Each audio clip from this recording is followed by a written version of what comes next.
You're listening to the Life Coach School podcast with Brooke Castillo, episode number 534.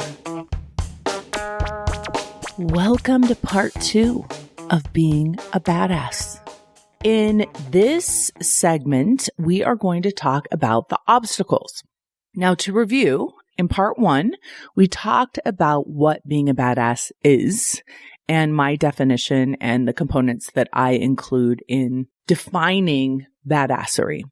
And just to review, they were having an incredible work ethic and having mental fortitude, mental toughness. And so as we go into this episode, I want to talk about all of the things that can get in the way of you achieving the level of being a badass that you're going to need to achieve whatever it is that you want to achieve. So when you think about the obstacles, to just keep it really simple, if you're not getting the results that you want in your life, it is most likely because you don't have the skill of a work ethic that produces results, either positive or negative. And you probably don't have the mental toughness that you're going to need to be resilient enough to get there. Now, one of the things that I talk about a lot is that being able to define a problem clearly is the only way that you'll ever be able to solve it. And you want to be able to define a problem where you are responsible for that problem. Because when you're responsible for causing the problem and being the problem, then you have 100% agency in solving it. And this is the most important thing that I can tell you. And as we move into the next episode and we talk more about tools, I'll elaborate on this. But it's important to understand that when you define the problem and you define the obstacles, then you can define the solution. And you don't have to change anybody else. You don't have to change the world. You don't have to fix anything outside of you. You can manage all of it. So in this episode, I'm going to be talking a lot about things that you are responsible for and you can control. And when I do this with my clients, students, friends, employees, it's very confronting. I know this because I do it with myself on the regular. And I just want to invite you to allow yourself to be confronted without being defensive. Just for this next 30 minutes, just allow yourself to consider. Because I think what happens a lot of times, if I say, hey, this is your responsibility, this is your fault that this isn't working, our initial reaction is to defend and to block that information because it doesn't feel great. And when you block it and when you defend against it, you miss the opportunity to change it. Doesn't mean that you have to continue to believe it, but I always really want to invite you to just consider the possibility that if you accept responsibility for everything, then you have the power to change everything. And it's a lot more challenging than it sounds, but we're going to go on a journey today and we're going to explore it. So there's a couple things I want to start with. First, the main obstacle to any kind of extraordinary success is always going to be your humanness, which means the way that your brain was designed and has evolved works against you being extraordinary, works against you being a badass in many ways. To review, the motivational triad, the way that your brain has set you up to survive is to conserve your energy, is to avoid pain at any cost, and to seek pleasure. And in the early days of humanness, this is what evolved us. This is what got us to the finish line of survival. And now that we live with all the creature comforts that we have created for ourselves, the motivational triad is still alive and well, and it is debilitating in many ways because in order to become extraordinary now, you have to overcome your own motivational triad. You have to seek discomfort. You have to overcome the desire for instant gratification and pleasure, and you have to exert a lot of energy in the smartest of ways in order to create the results that you want. So that's kind of a bummer, right? It's like we are set up not to be badasses by our own brains. But when you know this, you also know that there is a part of your brain, the newest part of your brain, that can overcome this obstacle. And when you do overcome this obstacle, you will be able to create way beyond what you ever maybe have imagined, and also way beyond maybe something that's ever been created before. That's what to be on the edge of evolution really is, to be on the forefront of creation. So in order to do this, I've taught you all that it's really important to have goals that are big enough. So one of the first obstacles that I'm going to present to you is many of you do not have goals that require you to develop your mental fortitude or your work ethic. You don't want to present yourself with a goal that you could possibly fail at achieving, and therefore you set goals that don't push you cognitively, emotionally, or mentally. And they don't require you to work as hard as you're going to need to work in order to increase your capacity. And so that would be the first and foremost issue. Badass people have badass goals. They have impressive goals that are scary, that are extraordinary, that are extra, as my kids would say, right? They're over the top. They seem crazy. But as you may have seen me do in my own life, is when you set big, huge goals, the goal can start to define you even before you've achieved it.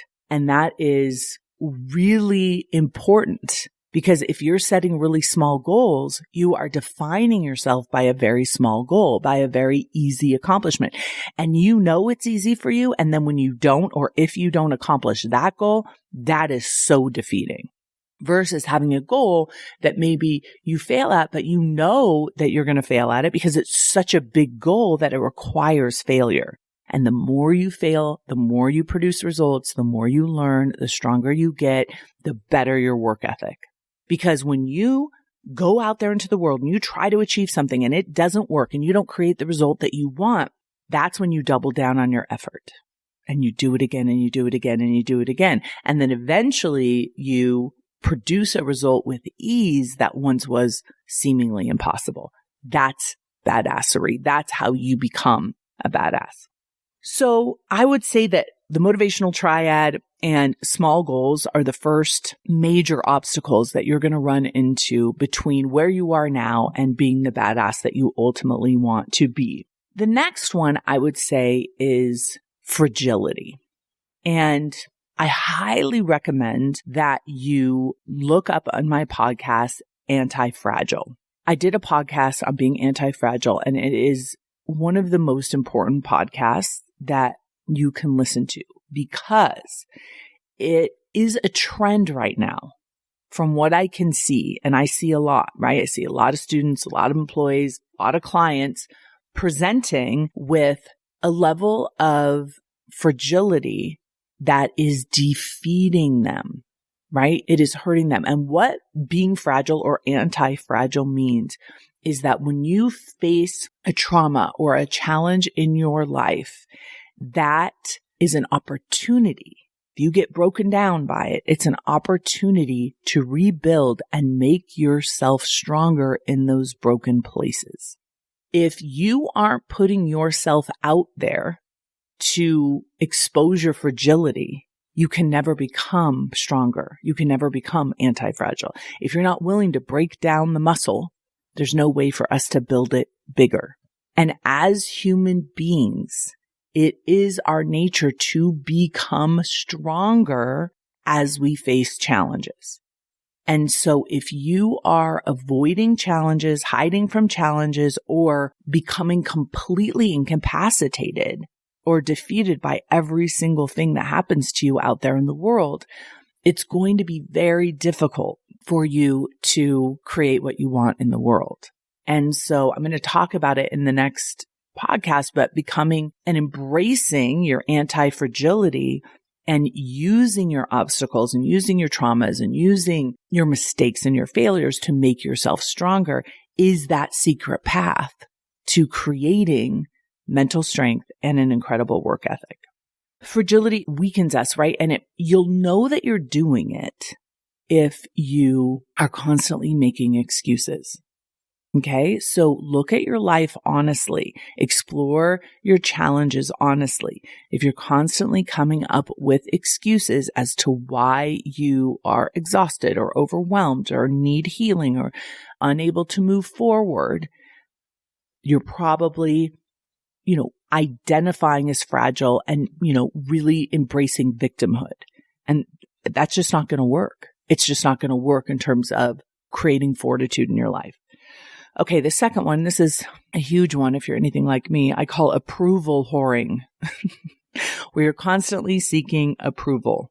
And when you are seeking approval or applause and you're following the compliments and you're following approval of others, the delight of others at your own expense, you will never create authentic success. You will never become the badass that you can become because you'll get locked in between people pleasing and perfection because you want to create something that everyone can approve of and you'll want to please all the people. So you will start adjusting yourself to the applause, to the approval of strangers, to the approval of people you don't even respect, to the approval of people you don't even want to be like, to the approval of people who are negative and really trying to prevent anyone from getting upset and really trying to prevent anyone from saying something negative.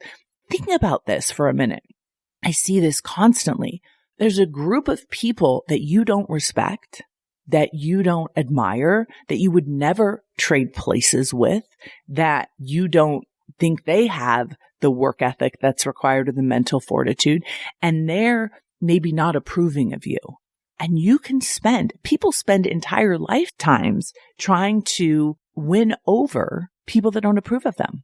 And maybe it's just a family member, right? Maybe it's like, I just want her to approve of me, my mother, my father, my sister, my husband, my wife. If I could just get them to approve. But when you look at what they're doing, which is making excuses or being negative towards you maybe and not giving you the approval that you want, it doesn't make any sense that we're spending time trying to get their approval. And listen, I have done it. I have played that game for so many years of my life, trying to be the person I thought other people wanted me to be, so many different people in my life. And even when I do it really well, I still don't have their approval because their approval isn't about me. It's about them. Them approving is about them and their thinking. It has nothing to do with me. So I can bend over backwards trying to please people, and that shit just doesn't work when it's coming from a place of insecurity and needing approval. So that is one of the biggest obstacles that you're going to have to overcome if you want to have a badass result. The third one is drama, creating drama and seeking drama. All I'm going to say about that is you have to stop.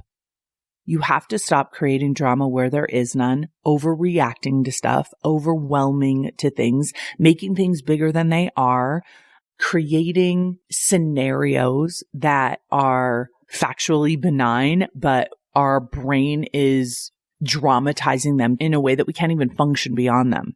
So it is important. If you are someone that has a lot of drama in your life, you are probably participating and creating it by the way you're reacting. It doesn't mean that other people aren't bringing drama, but if you ignore it, if you don't engage in it, it doesn't affect you. If you get ignited by it and you want to participate in it as a distraction, it will derail you from becoming stronger. Drama will weaken you. It's a very low level, low energy game. And I see this happen with negativity bonding. I see a lot of people who want to feel connected, who want to feel part of community, who want to feel righteous and they want to be right. And so they get with a bunch of other people and they're all negative together and it creates so much drama, right? But it also produces this unbelievable dopamine pleasure too. So it's like, it doesn't feel negative. It feels good. It feels righteous. It feels important, but it's not. And it could be gossip about someone, maybe a family member. It could be gossip about a celebrity. You get involved in it and it has no productive purpose. It's not constructive. It's not useful. It's not making you grow. It is just sucking the energy out of you. So you have to be honest with yourself. Am I engaging in drama? Do I want the gossip? Do I want the scoop? Do I want to perpetuate it and spread it? And if you are that, just notice how much energy that's taking away from building your mental fortitude and building whatever it is you're trying to create in the world. The last one here is righteousness. And righteousness is trouble when it comes to trying to be a badass, because you see the world as right and wrong.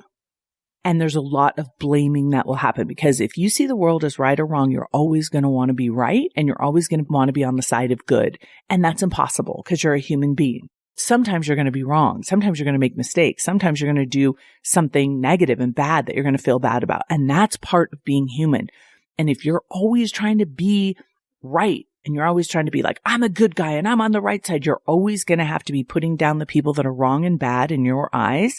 And that amount of energy is wasted, because no one is all right and all wrong. No one is all good and all bad. And there are degrees of it. And if you reject or become defensive over everything that you do wrong, or you push away any kind of feedback about who you really could be inside of you because you're a human being, you will have a very difficult time moving forward, because you'll always be trying to hide. The fear of being exposed as the human being that you are, which is fallible, which is dumb in some ways, which is bad and negative in some ways. If you're always trying to hide from that part of you, you're not going to be able to embrace the authenticity that will create the results that you want in the world. So be open to all of it. I really learned this from Byron Katie when she would ask that question to any kind of judgment against you. Is it true? And she would suggest that we can always find a grain of truth in every single thing someone says about us. And the first act of defense is actually war. It changed my life. So when people say things to me, God, you're such a bitch, I'm like, yes. God, you're so nice. Yes. God, you're so weak. Yes. You're so smart. Yes. You're so dumb. Yes. Say yes to all of it, then there's nothing to defend against. There's no energy to push against. It's all true. We can all be some degree of everything. And so what? Carry on. Utilize what works for you. Accept who you are as a human being, and that the world's supposed to be good and bad, clearly, because it is. And how do we work within that? How do we work within all of the facets that we are? All of the mistakes that we make, all the failures that we have. It doesn't mean that we're bad. It doesn't mean that we're wrong. It simply means that we're human and we're on this journey to badassery. And you can be a badass and make mistakes. You can be a badass and fail. In fact, I think it's impossible to be a badass and not fail. Impossible. So what if you embraced all of that and released your righteousness? Stop trying to be right all the time and point out everyone else's flaws and how everyone else is less than you and that you're the good one. The problem is we are socialized to do that. We internalize that type of all or nothing thinking. And it's going to be very difficult for you to create at the level that you might want to create if you're stuck in that righteousness, because you're going to be terrified of doing anything that might be considered as wrong. You're going to be terrified of making any kind of mistake. And that just doesn't work in terms of being extraordinary. So when you look at your life and you look at your emotional life, one of the biggest obstacles that I see for people is the avoidance of negative emotion, the rejection of negative emotion, and the buffering of negative emotion. So as you set big goals, you're inviting a lot of negative emotion. You're inviting a lot of fear. You're inviting doubt. You're inviting embarrassment. You're inviting humiliation. You're inviting everything that comes along with failing your way forward. And when those emotions come, you have to utilize negative emotion in order to strengthen yourself emotionally. Negative emotion is an opportunity for you to process and become stronger. And the reason you become stronger is if you aren't afraid to experience any negative emotion, you will lose the fear of negative emotion. And when you don't have any fear of negative emotion, you will catapult your life because it won't hold you back. And the way that you overcome the fear of feeling is by feeling, period. So when an emotion comes, instead of drinking or eating or going on social media to avoid that feeling, you actually invite it in and you process it through, you digest it, you feel it, and you see that you don't die. And you see that it actually passes. And you learn from it and you grow from it. And then the next time it comes, you're already ready for it. You're already stronger because of it. You already used to, hey, this kind of stuff happens where I have thoughts and feelings that feel terrible and I can handle them. And you start anticipating ahead of time, oh, hey, this is probably going to be very scary to do this, putting myself out there, being on the internet, writing an article, writing a book, coaching a client, investing my money, whatever it is you want to do. And I'm ready for that fear and I can manage it. I'm not going to let it affect my behavior because weak emotional management leads to weak behavior. And if you have weak behavior, you're never going to be able to produce results. You'll run around doing busy work trying to hide from all of your emotions and you'll call it work and then it won't work and then you'll make excuses and then you'll blame other people. It's a pattern. I see it in everyone that I work with. I have it in myself. But if you're aware of it, if you're aware that the way that I am stopped is always by my emotions, and the way that I keep going is always by strengthening my ability to process and overcome those emotions, that is the secret. How much negativity you experience from your own brain will be dependent on how many huge goals you have, right? Fear, doubt, insecurity, it's all going to come up. Guaranteed, if your goals are big enough, that's what's going to happen. But you can utilize it to make you stronger. The biggest obstacle is when those big emotions come up and you use it to make yourself weaker, more righteous, more approval seeking, more blaming, more fragile. We want to use those emotions to make ourselves stronger. I'm going to do a whole separate podcast on this, but I'll touch on it briefly here. There's a huge difference between self-love and self-coddling. And what I see is a lot of people coddling themselves, and that's weakening them. Because if every time I have a negative emotion, I, need a week off, and I need to rest, and I need to heal from these terrible, awful, scary emotions that I'm having, I'm going to perpetuate the idea that I'm not strong enough to handle life, that I'm not strong enough to create amazing things, that I'm not strong enough to overcome my own primal survival brain. And the more I perpetuate it, the more that will be true. And so self-coddling really creates a lot of behavior weakness where you're not managing dread well. And work ethic, having a strong work ethic is really about how much dread you can handle, how much you can actually obey yourself, how you can create the inertia that you need to overcome your desire to conserve energy. And that's going to require you to go to work. But it's not the kind of work where you're forcing yourself and you're overworking. It's the kind of work where you access your power of fortitude to be able to manage your emotional life. So when you're able to define and own your own problems, you will see that the biggest obstacle that relates to everything here is a mismanaged mind.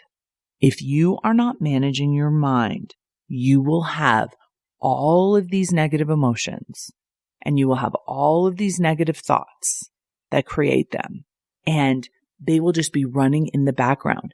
And when you see other people that mirror that negativity, you're going to be delighted and you're going to want to spend time with them and you're going to want to perpetuate it. And you won't even realize that you're doing it.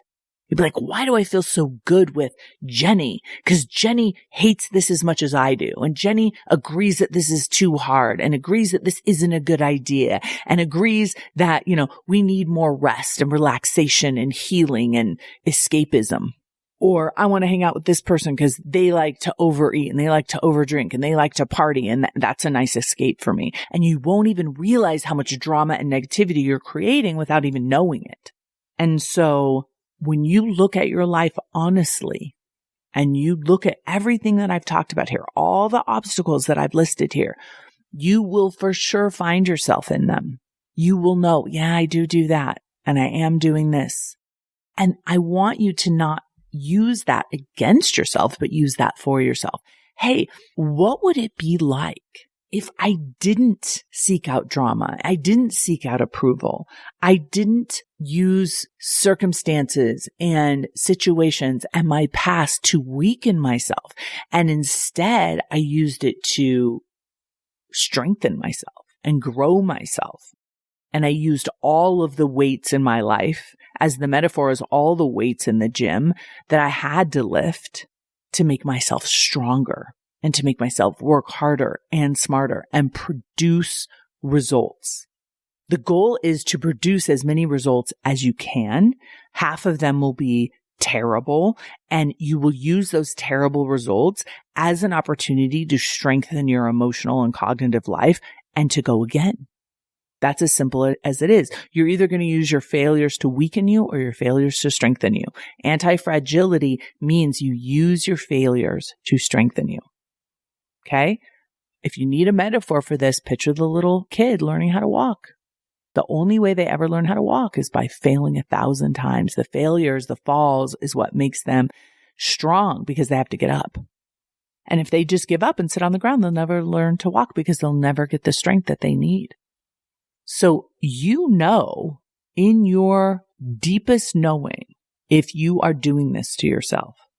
And if you really want to see how badass you really are, we're going to give you tools in the next episode to overcome all of these habitual patterns, all of these obstacles. And if you apply those tools and you're consistent with them and you get feedback and you look at your life from the perspective of a playground where you're learning how to walk and it requires you to fail. You're not going to be great on the first time on the jungle gym, right? You're going to have to learn how to do it. Then you can create the most badass results and become such a badass human being that goes into the world with mental fortitude and a work ethic that can create amazing things. What happens when you really build up your work ethic and you really build up your mental toughness? Then when you have a desire, it's real already because you're like, I know I'm strong and I know I'm capable of creating this, so I will.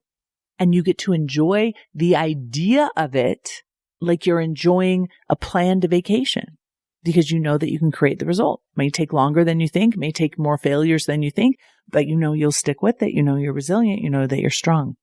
That's a really fun, badass life, my friends.